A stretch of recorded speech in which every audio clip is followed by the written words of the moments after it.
it's not necessarily reliably enough when you get to like the 25-30 minute mark in the game. Okay, so it looks like we're going to be doing a lot of lane swaps. What is it that Liquid wanted to avoid here? Because they stuck with the puck mid, I'm assuming just because they want the levels on him rather than the Druid going mid. But what about these side lanes? I think it's the Pango versus the Lycan matchup they wanted. I think they're trying to dodge Pango versus Monkey King because Pango loves fighting against the Wolves because the Wolves are only strong against magic damage.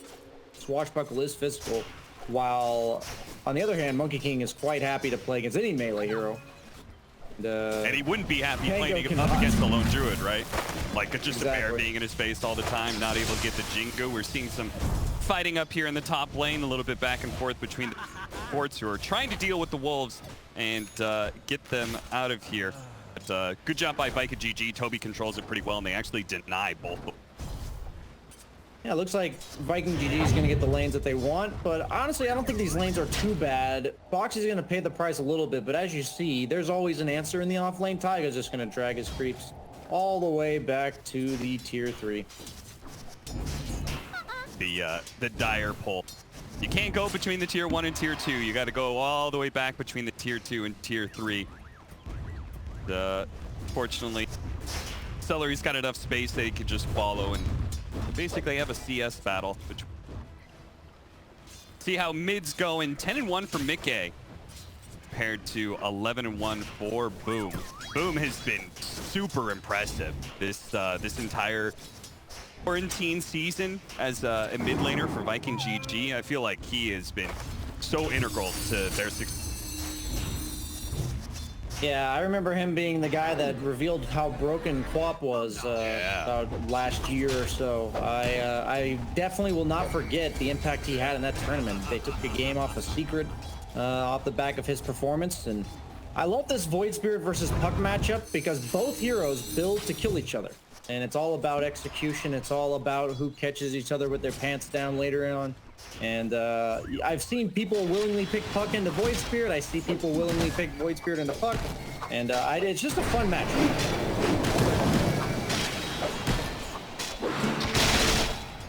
Gonna have to swashbuckle away. The pressure of the Monkey King is a little bit too much.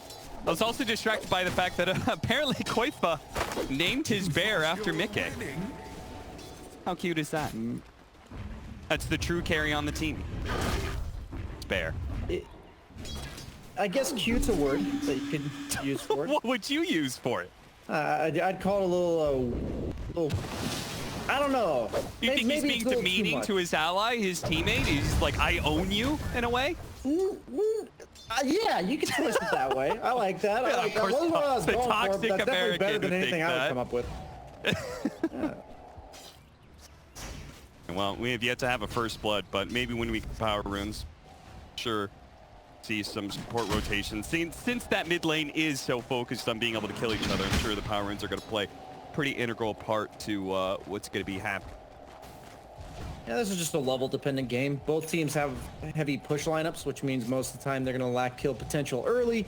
And it's all on the back of these mid heroes who both heavily rely on their ultimates to get the job done. So I'm sure the pace of this game is going to ramp up pretty damn quick, but definitely an expected slow but sure start. Taiga being harassed so much, he actually had to pull the creep wave into the tier 3, so won't actually pull the creep equilibrium back at all, which is really not to the favor of Boxy, who's kind of suffering as a level behind Shad right now. Lane's looking a bit more rough.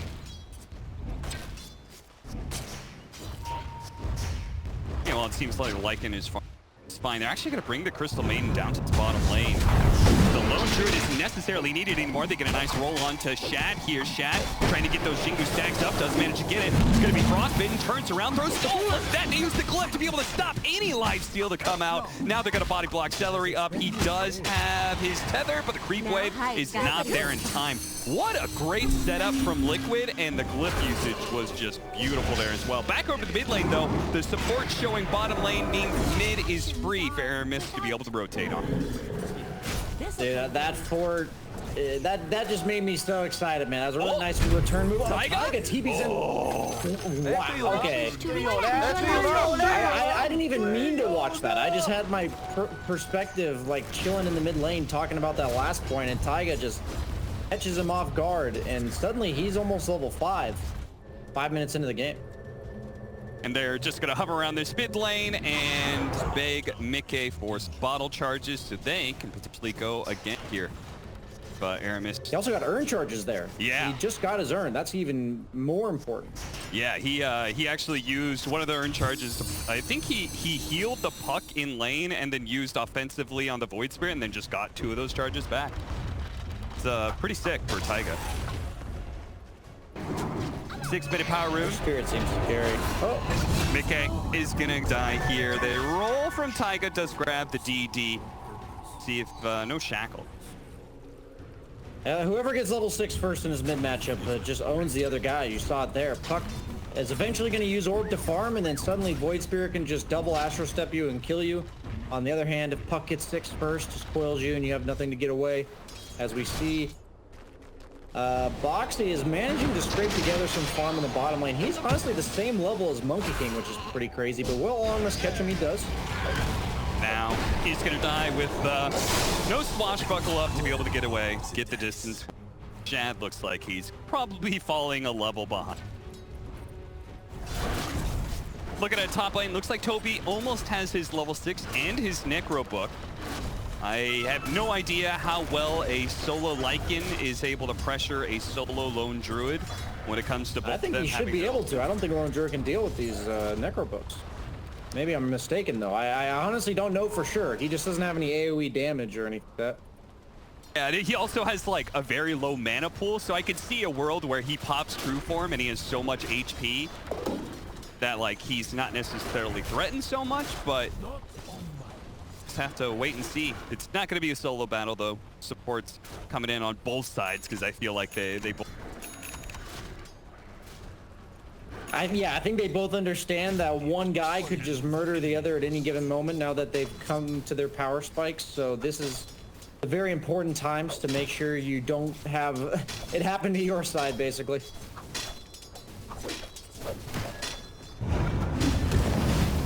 Feels like he's needed a bottom lane to be able to get enough damage to kill Shad here. They don't actually get a disarm. They're still not getting a disarm. Shad, he's walking away, managed to get the Jingu up, and he doesn't have enough, though. Thanks to the Crystal Maiden coming in, they are going to be able to kill him. And Celery's going to go down as well, and they're even going to try and catch Aramis here. The roll-in is going to be able to stop the shackles. Foxy has a little bit of HP to burn, thanks to the magic wands. And he will be able to get 3 kills in that bottom lane as a result. Force the rotation from Viking GG and still win the fight. Liquid feels like they finally kind of broke the laning phase. It was going tit for tat for so long. Yeah, these are the moments where I get reminded on Monkey King that sometimes you're just never supposed to use your stun. I know for a fact that Liquid just saw him use his stun. It was like, get him, guys. Yeah. And they just all went on him. And that was a moment where I was like, oh, is he going to stun them and kill them all? And instead, it's on cooldown for another 5 seconds. And it's just not a coincidence. They know exactly what it takes for Monkey King to stand his ground and turn the engagement. But as Liquid, looking to get even more done now that Pango has hit 6 and both supports are 6. 9 minutes in. They're going to run right into Boom, and Boom in turn runs into them with the Astral Step. Gets a good amount of damage. Is going to be rolled on though. Has another Astral Step to go, but Boxy's going to join him here and pop the Rolling Thunder. Not going to be able to go for the Void Spirit. He's saved that Astral Step for an escape mechanism. Celery though is free food, and they're going to try and chase for more because Mickey's actually going to meet them with this fight in the jungle. He pushed into mid lane, cut over, and get a kill on Aramis as well. 3-8 as now Liquid begin to extend a bit of a net worth. Queuing up the Witchblade on Puck. A lot of mid-game damage coming out from him. As pretty much every core in the game is having a decent start, but all the kills have been going in favor of Liquid. So since everybody on the map is rich, you're actually getting so much from getting these kills. Sometimes we'll see the kill score be 8-3 and have there be barely any of a difference because maybe they killed a bunch of the supports, maybe they were picking on the offlaner. but all 6 cores are about even at the beginning of the laning phase, you know, around 5-6 minutes in, and suddenly these kills have really swung the momentum. Suddenly 3,000 net worth, 10 minutes in. Timings are going to come out that much earlier for Liquid. Can they get anything done behind this Lycan is my question. He's got his ultimate. He hasn't used it yet. He's got Necro Book. Looks like a Necro Book 2 coming. That net worth lead is about to get even bigger, Brian. They're farming up quad stacks in right now. I just checked Mike and GG's side. There's nothing like that. So Mickey, that is a huge amount of experience in gold that he just got. Jumps that net worth chart up a little bit more. Insania is in some trouble, though. He's trying to defend this tower.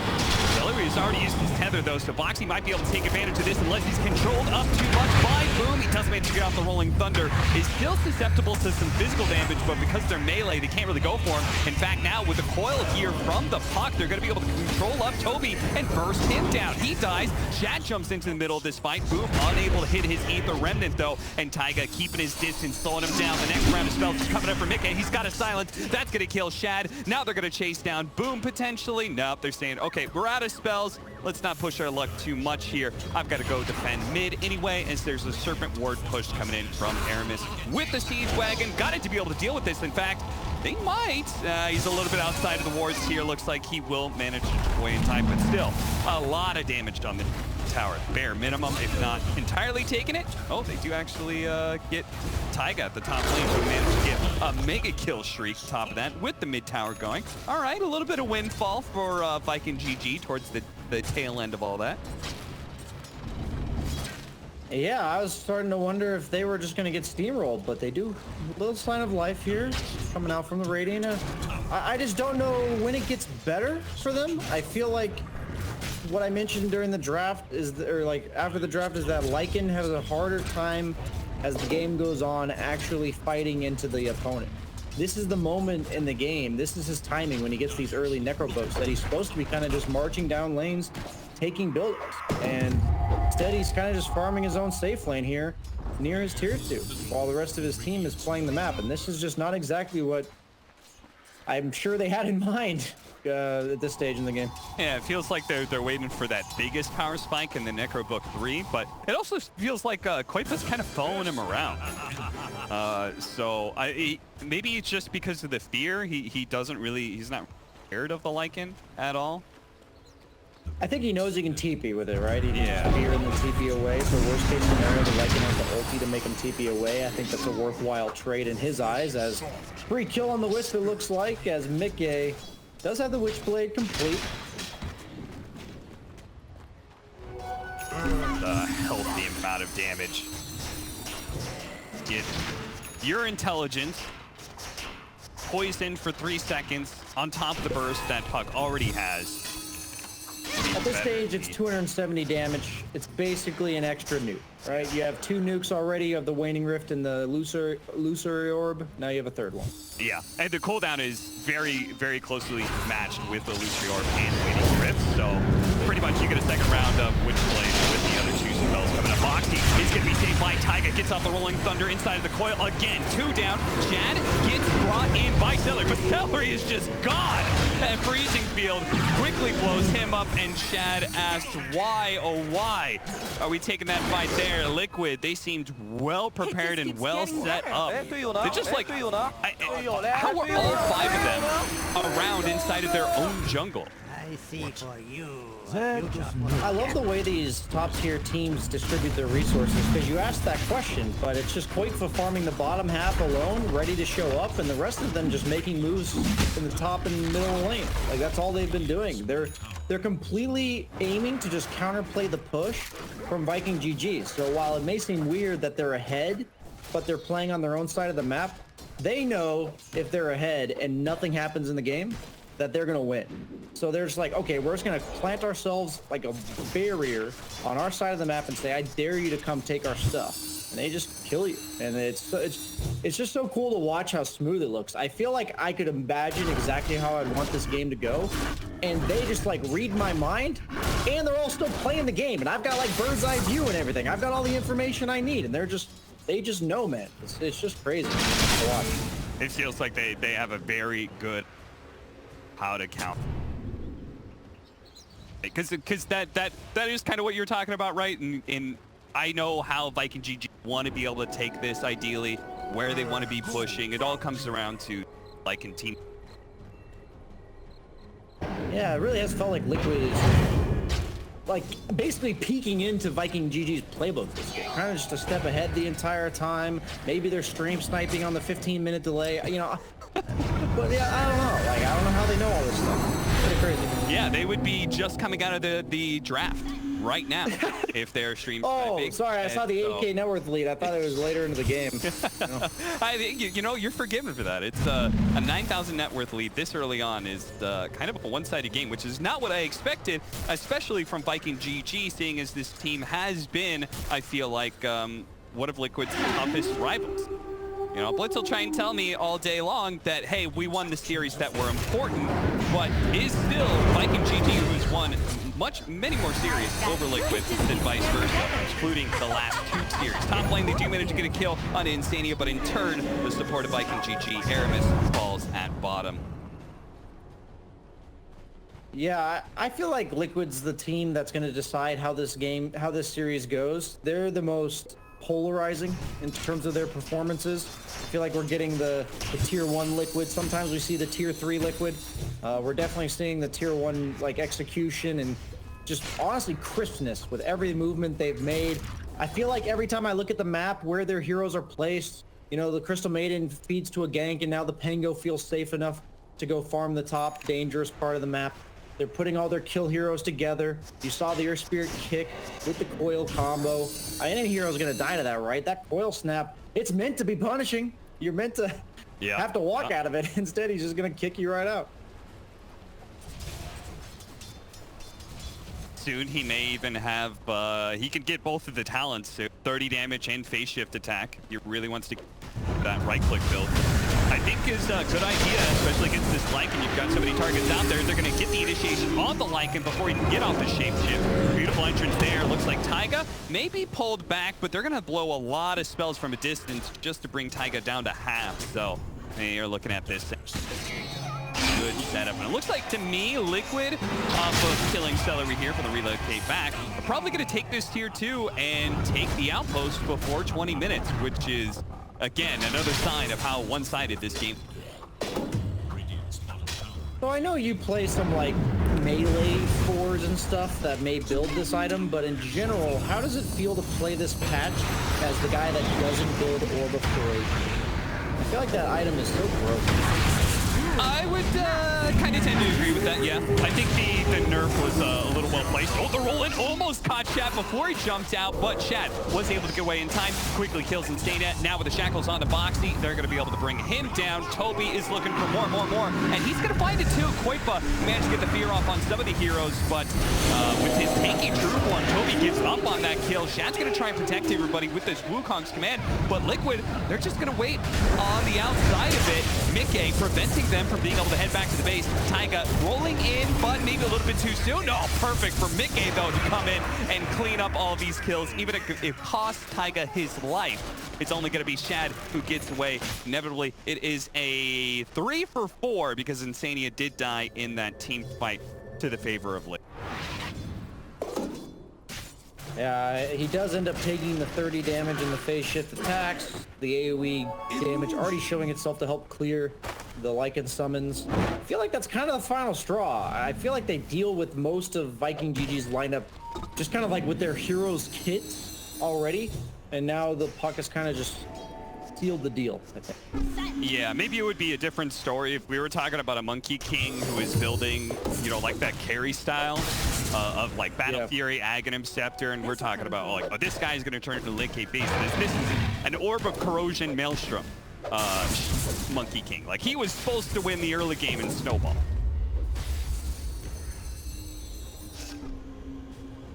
The crazy thing about that when you say that is if they hadn't glyphed that creep wave properly, he probably would have killed 1 or 2 heroes, and he could have just very well snowballed the game.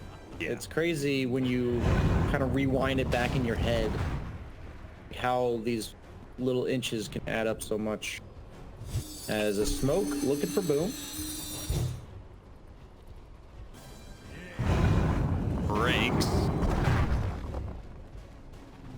Viking GG. They know what kind of perilous situation they're in right now. Have to hold high grounds and tower areas. Because they know Liquid's going to be constantly on the hunt, especially initiation. And an initiation that's going to go entirely unpunished with the Lincoln. Very bold, diving in and starting fights.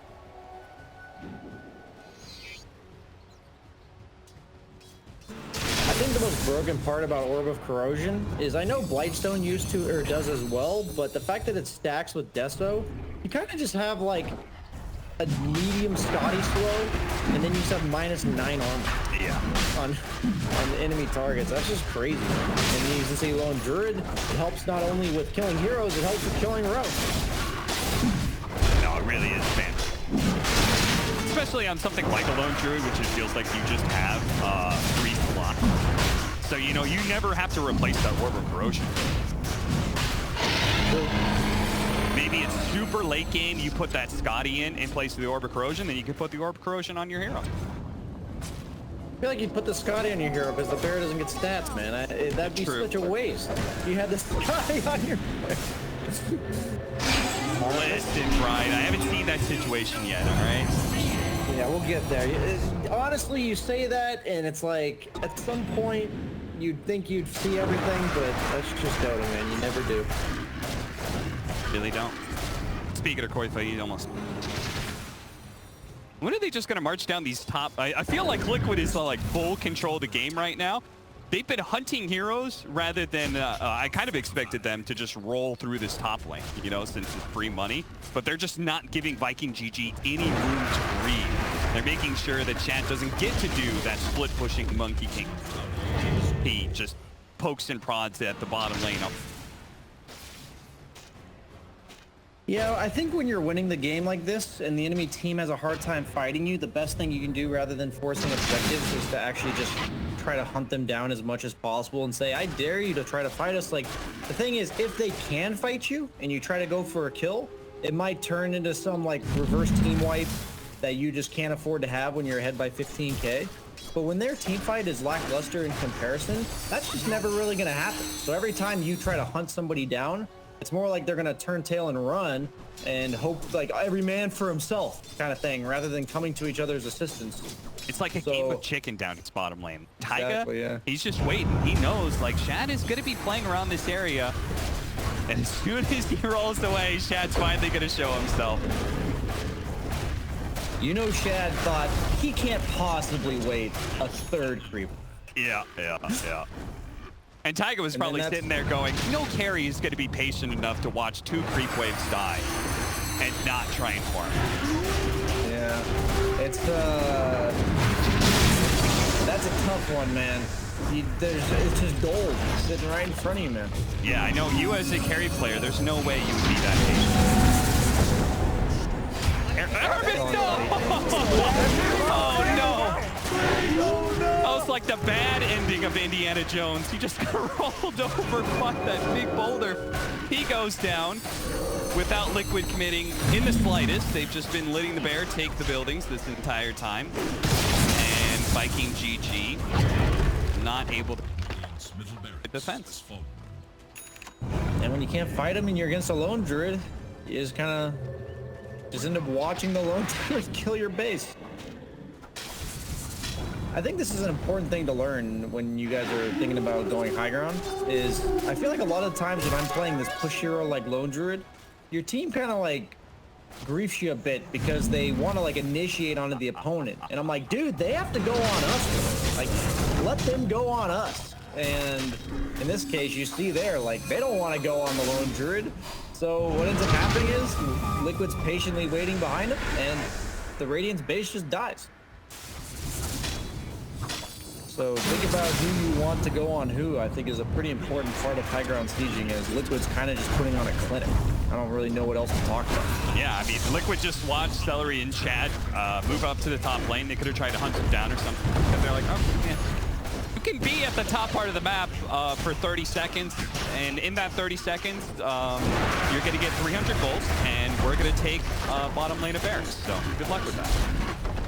Yeah, you play this whole hunting phase until you have the items you need to go high ground, and it looks like they assess that to be the assault tier aspect. That just accelerates how quickly they take these towers by such a large degree that, yeah, at the time that they're taking your racks and you're trying to get a trade, you know, you're picking up 2 bounty roots. It's like, okay, that's not all that great. And now they're just gonna collapse the map. They TP their support to top, their least useful hero for the team fight, while the rest of them control the triangle, and this is going to easily set up for that tier 2 push top, and then that final lane of barracks or the Roche. Kind of just play it as slow as they want, because at the end of the day, they keep saying, hey Viking, we dare you to do something. And I don't know if Vikings lineup really functions like this, right? Like they can't, it wasn't built to make some comeback team fight. Yeah, it's built a lot more around movement and tower taking, right? Like just your support duo, for example, the biggest team fighters are in. IO's wanting to be able to play that game map and taking team fights that are advantageous because the enemy is not together or something. And Shadow Shaman, well, when you're behind like this, you don't do anything in team fights. You just kind of die over and so. What's worse, Shadow Shaman or Disruptor when you're... I'm gonna say Shadow Shaman, because at least Disruptor, you can just drop your ultimate and have a Disclink. Meanwhile, Aramis, in order to get a disable, I guess Hanks is out there, but there's no chance of getting shackles. As you can see, Koifa's gonna run up to him with the bear, and now he stands chat. He's gonna come with the DKB, gets off the Wukong's command, and see if they can fight here for once with the bear stuck inside the serpent. It will die. Koifa says, don't worry, I've got another one where that came from. Foxy, he gets a little bit low. Shad doesn't want to go outside of his ring. His ring is gone now, and so too is the armor. So Koifa quickly takes him down in just a couple of chomps of the bear. That is truly it for Viking GG. It feels like that's been it for the last 10 minutes. Definitely the last 7. I mean, Liquid had just put on a clinic for that game 1. I was wondering if Liquid was going to do their typical like slow roll into the tournament for this DPC setup and like, okay, you only have... Panda. I got broads in Atlanta, just to the lean the family, credit cards and the scammers, getting the licks in the band, legacies.